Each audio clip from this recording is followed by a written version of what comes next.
सभी किसान भाइयों और बहनों को नमस्कार। दोस्तों, सरसों अनुसंधान निदेशालय सेवर और डीडी किसान के सहयोग से हम आपके समक्ष सरसों की फसल में लगने वाले रोगों और कीटों के विषय में ये जानकारी लेकर आए हैं। जैसा कि हम जानते हैं कि इस समय ठंड का प्रकोप बढ़ चुका है और यही वो मौसम है जिसमें कीटों का और रोगों का प्रकोप सरसों की फसल में होता है। तो आइए आज हम इस कार्यक्रम के अंतर्गत वैज्ञानिक और किसानों के मध्य होने वाले संवाद से जाने इन रोगों और कीटों का निदान किस प्रकार संभव है।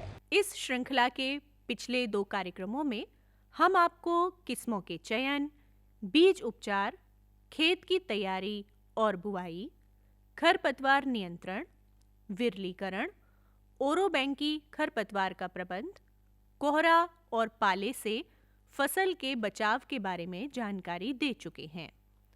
सरसों की फसल लगभग हर प्रांत में किसान भाइयों द्वारा उगाई जाती है।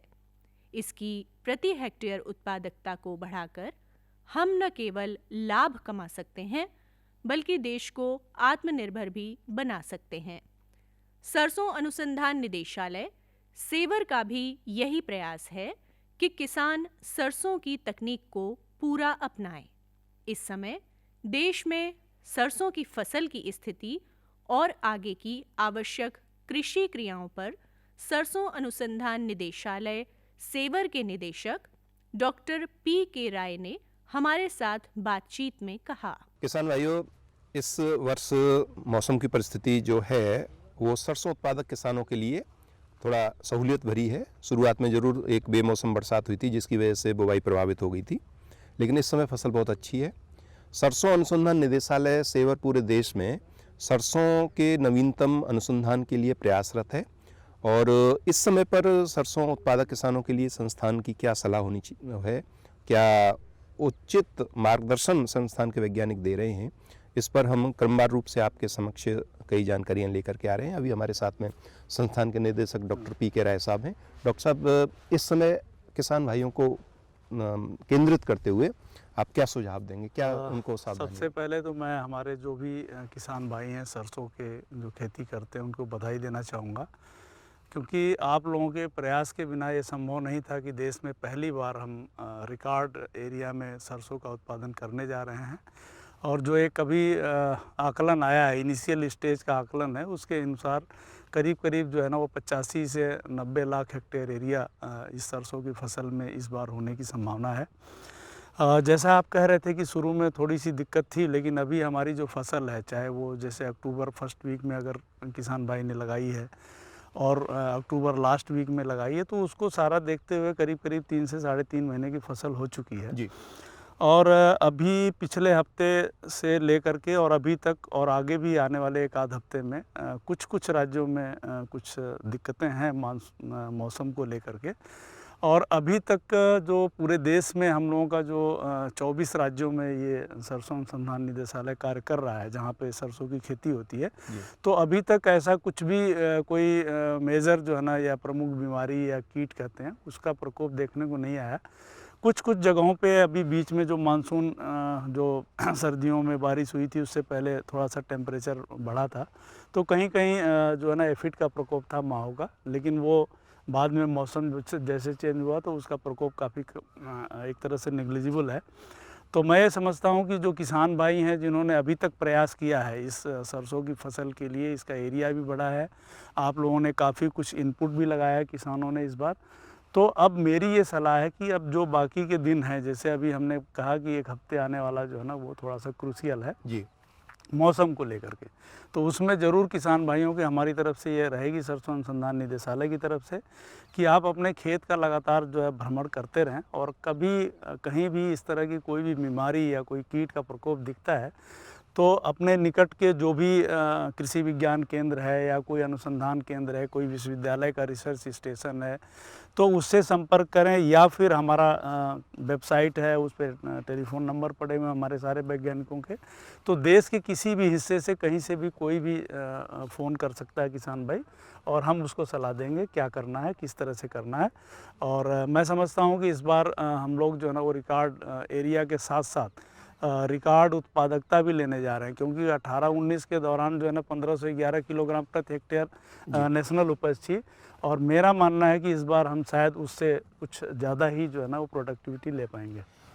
तो मुख्य आपका जो फोकस है वो ये है कि सरसों की जो उत्पादकता है वो 2 टन तक 2 टन तक पहुंचनी पहुंचे कम चाहिए। से कम नेशनल संस्थान का एवरेज है। पूरा बिल्कुल। प्रयास ये है पूरा कि प्रयास है। किसान उन प्रैक्टिसेस तक पहुंचे, 100% अपनाएं। नहीं, हम ये नहीं कह रहे हैं कि किसान नहीं पहुंच रहे हैं, लेकिन बाई एंड लार्ज नहीं पहुंच पा रहे हैं। जो और भी छोटे किसान हैं, काफ़ी किसान जो कहीं से जुड़े नहीं हैं, उनको पूरी जानकारी नहीं है, तो उनको भी इससे जोड़ना है। वरना तो हमारे किसान ऐसे भी हैं जो फ्रंट लाइन डिमॉन्स्ट्रेशंस के अलावा वैसे भी करते हैं, तो उनके खुद की उपज जो है ना 25 कुंटल 30 कुंटल के आसपास आ रही है। ऐसा नहीं सामान्य किसान की, लेकिन सामान्य किसान को भी जब हम इसमें लाते हैं तब जाके ये एवरेज, पूरा नेशनल एवरेज जो है ना वो 2 टन के आसपास आएगा। तो किसान भाइयों, ये कोशिश है सरसों अनुसंधान निदेशालय सेवर की, जो हमको बता रहे थे निदेशक डॉक्टर पी.के. राय साहब। हम टेक्नोलॉजी को अपनाएं तो 100% अपनाएं। आधी अधूरी टेक्नोलॉजी जब अपनाई जाती है तो उत्पादकता में कहीं ना कहीं कमी रह जाती है, और संस्थान की कोशिश ये है कि किस्म के चयन से लेकर के कटाई तक जो वैज्ञानिकों ने खोज की हुई हैं और जिसमें गैप है अभी तक अपनाने में, वो पूरा हो, जिससे कि उत्पादकता प्रति हेक्टेयर हम अचीव कर सकें, प्राप्त कर सकें, और अपने उत्पादकता के संग संग आमदनी में उसको परिवर्तित कर सकें। डॉक्टर साहब, बहुत बहुत धन्यवाद। धन्यवाद। मौसम में जैसे जैसे सर्दी, पाले और कोहरे का प्रकोप बढ़ता है, वैसे वैसे सरसों की फसल में कीटों का प्रकोप भी बढ़ने लगता है। इस फसल में लगे हुए कीटों के विषय में आइए लेते हैं विस्तार से जानकारी। तो ऐसे में सरसों की फसल पर जो कीट हैं, जो रोग हैं, उनके आने की संभावना बढ़ जाती है। तो इस समय किसान भाइयों के क्षेत्र में कौन-कौन से कीट और रोग आ सकते हैं? सरसों की फसल की स्थिति क्या है? आइए आपको उनके बीच के लेके चलते हैं। आप हमारे साथ हैं, आपका नाम क्या है? राकेश सिंह। कहाँ के रहने वाले हैं? कूमा। कूमा के। तो आपकी फसल में इस समय किस तरह के जो सरसों की फसल है उसमें क्या कुछ बीमारी और कीट आ रहे हैं? इस समय बीमारी चल रही है चेपा, चेपा। फास्ट मौसम के हिसाब से। जी। आपका नाम? वीरेश भगवत। वीरेश जी, आपकी फसल क्या कह रही है? हमारे यहाँ फसल में सर इसी समय जो मुख्यतः है वो चेपा की ही ज़्यादा शिकायत रहती है, और इसमें क्या सफ़ेद रूली का भी तना गलन से संबंधित भी बीमारी आने के चांस हैं, क्योंकि कोहरा और सर्दी आर्द्रता ज़्यादा है, तो इसलिए तना गलन की भी शिकायत। तो इस जानकारी के लिए, विशेष जानकारी के लिए, जो सरसों की फसल में इस समय रोग और कीटों के बारे में हो सकती है, हम चलते हैं डॉक्टर साहब के पास। आप हैं पंकज शर्मा जी, जो प्रधान वैज्ञानिक हैं सरसों अनुसंधान निदेशालय पे। तो डॉक्टर साहब बताएं किसान भाइयों के लिए कि इस समय जो सुझाव हो सकते हैं, जो जानकारी उनको देना चाहें, क्या स्थिति है? किसान भाइयों, जैसा कि हमारे कुछ किसान भाइयों ने कहा है कि चेपा बीमारी और चेपा कीट, तो सबसे पहले ये जान लें कि चेपा एक कीट है, न कि बीमारी। बीमारियों की जो हम चर्चा करेंगे सफ़ेद रोली, तना गलन है, लेकिन इस समय जैसा कि वातावरण में मौसम बना हुआ है, और मौसम ऐसा है जब तापमान कम है, आर्द्रता बढ़ी हुई है, और साथ ही जो सूरज निकलने की अवधि है वह भी कम है, जिसकी वजह से बहुत सारे रोगों का प्रकोप राई सरसों की फसल में इस समय होता है। और जब आप देखेंगे कि कीटों की बात करें, तो थोड़ा सा बादल युक्त मौसम रहेगा, तो उस समय चेपा, माहू, इसका प्रकोप, जिसे एफिड के नाम से भी जानते हैं, इसका प्रकोप बहुत तेज़ी से फैलता है।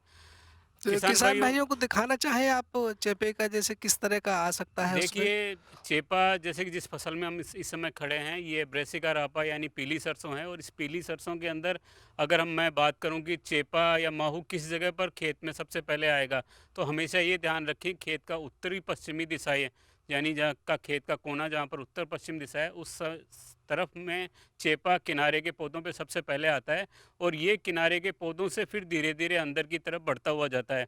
मैं आपको बताना चाहूँगा यहाँ पर कि इस प्रकार से चेपा के शुरुआती, क्योंकि ये किनारा यहीं से शुरू हो रहा है, तो ये किनारे के पौधों के ऊपर सबसे पहले आ रहा है, उसके बाद में धीरे धीरे करके ये आगे की तरफ फैलेगा। अगर आप देखेंगे यहाँ पर चेपा, तो ये काफ़ी तेज़ी से फैलता हुआ बहुत अधिक कीट इस समय इस टहनी के ऊपर आया हुआ है, और ये आता है जब आपका पौधे का सबसे जो कोमल भाग रहता है उसके ऊपर सबसे अधिक आता है, यानी फूलों वाला जो भाग रहेगा उसके ऊपर कीट का प्रकोप अधिक होता है। कीट जैसा कि मैंने बताया कि बहुत ही कोमल शरीर का होता है, हल्के हरे रंग का होता है, और ये कीट उत्तरी पश्चिमी दिशा के किनारे से आने के मतलब है कि ठंडी हवाओं के साथ में ठंडे प्रदेशों से ये सरसों की फसल के ऊपर आता है। यानी इसका जीवन चक्र जैसे जैसे गर्मियाँ या मैदानी भागों में जहाँ पे सरसों लगी हुई है वहाँ पे फरवरी के बाद में इसमें काले पंख निकलेंगे और ये यहीं पर तेज़ गर्मी से यहीं पर ख़त्म हो जाता है। अगले वर्ष में पुनः फिर ये उत्तरी दिशाओं की तरफ से ठंड के साथ में सरसों की फसल में आता है।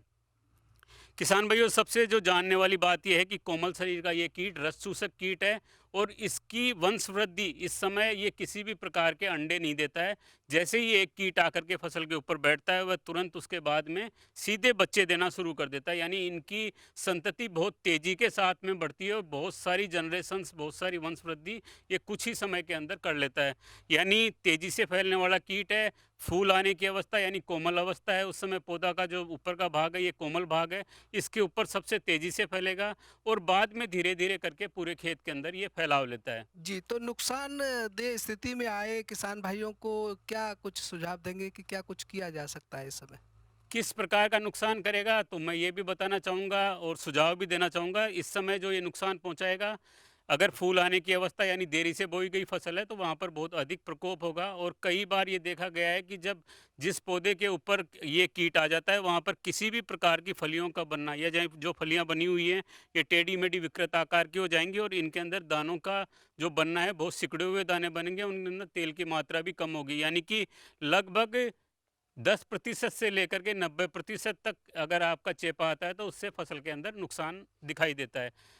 किस प्रकार इसका प्रबंधन करें बहुत जानना जरूरी है। शुरुआती अवस्था में मैंने बताया कि आपको उत्तर पश्चिमी दिशा में तो आप एक चीज़ ध्यान रखें कि खेत के चारों तरफ अपना भ्रमण करते रहें, एक बार दिन में 2 बार देखें जाएं। अगर आपको कहीं पर कुछ टहनियों के ऊपर दिखाई देता है उन टहनियों को आप पकड़ के तोड़ लें इस प्रकार से, और तोड़ने के बाद में साथ में एक बाल्टी रखें, उनके अंदर इनको डालते जाएं और इनको कहीं पर खड्डा खोद करके उसके अंदर दबा दें जिससे कि आगे इनका वंश नहीं चले और ये यहीं पर ख़त्म हो जाएं।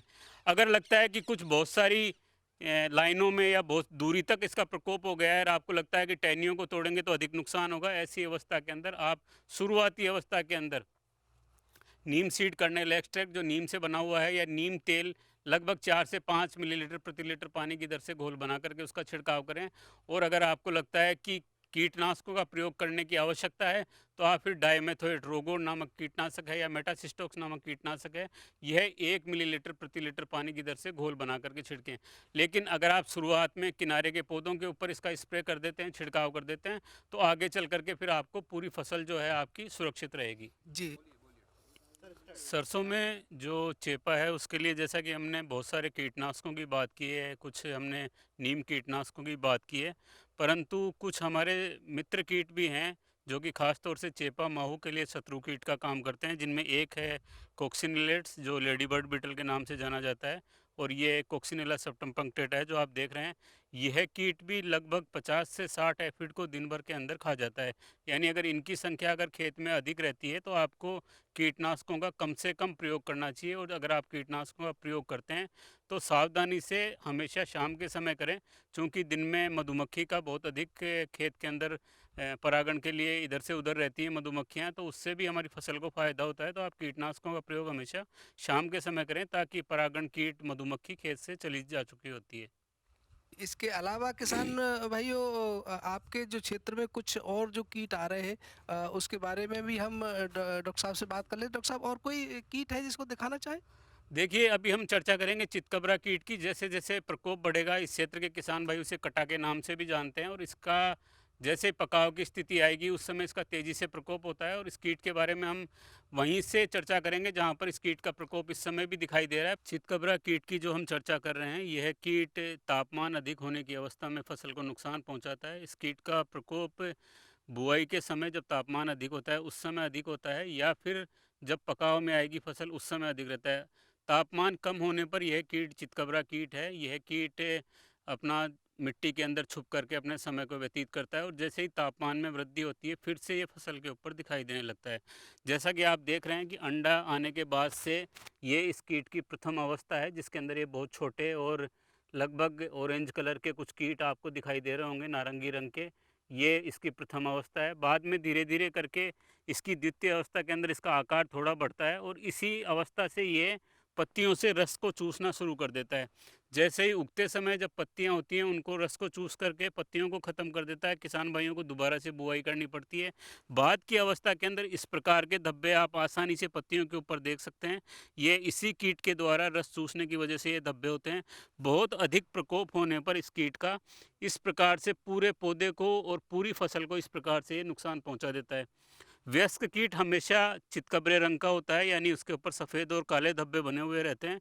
और जब वयस्क कीट हो जाता है तो दो कीट आपस में जुड़ करके चलते रहते हैं। ये इसकी बहुत ही एक आसान सा पहचान है। इस प्रकार से आप देखिए, दो दो कीट आपस में जुड़ करके चलते रहते हैं। ये कीट रस चूसक है। लगभग 7 mm तक की इसकी लंबाई होती है और लगभग 2 mm इसकी चौड़ाई होती है। और कीट रस चूसने वाला है। इसको नियंत्रण किस प्रकार से करें? शुरुआती अवस्था में अगर इसका प्रकोप रहता है तो आप बीजोपचार कर सकते हैं। और बीजोपचार के लिए इमिडा नामक एक कीटनाशक है, जिसे 5 ग्राम प्रति किलो बीज की दर से बीज को उपचारित करके काम में ले सकते हैं।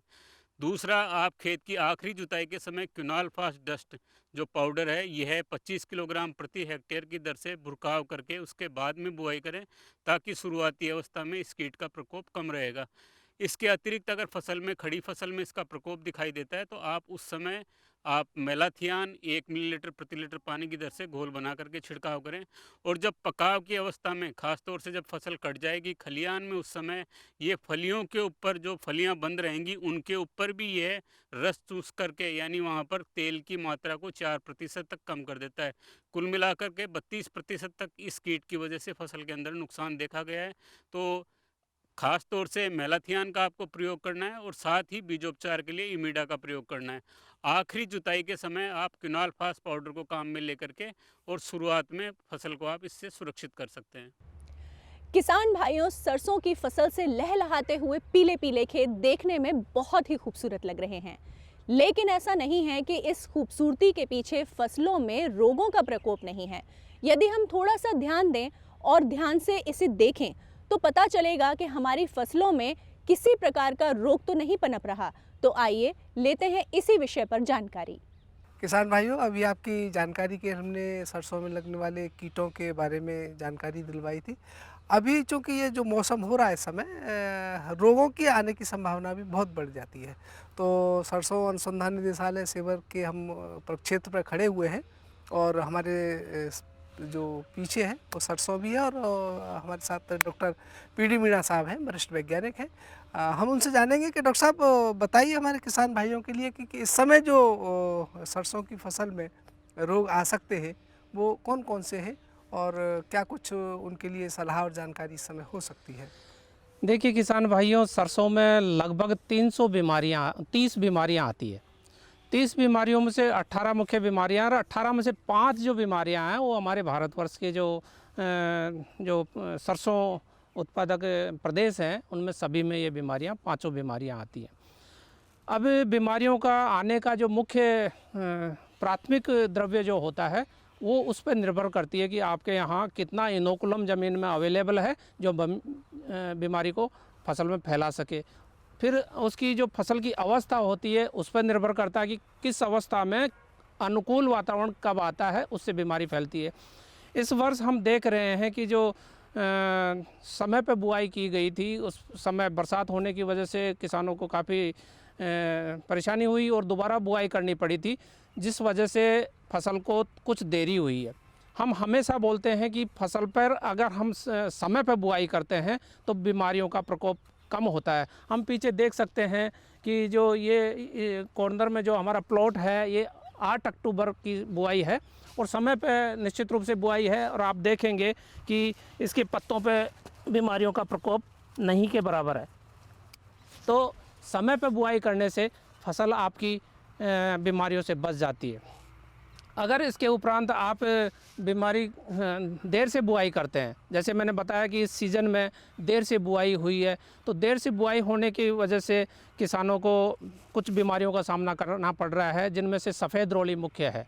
सफ़ेद रोली एक ऐसी बीमारी है जो पौधे की सबसे निचली पत्तियों पर ये बीमारी शुरुआत होती है और बीमारी धीरे धीरे फैलती पूरे पत्ते को कवर कर लेती है और ये सफ़ेद फपोले बनते हैं जो धीरे धीरे बड़े हो जाते हैं और ये बड़े होकर फिर फपोले फटने लगते हैं और फट के ये जो पाउडर सा बिखेरते हैं उससे सारे पौधे पे ये बीमारी फैल जाती है जो कि द्वितीय संक्रमण का कारण बनती है।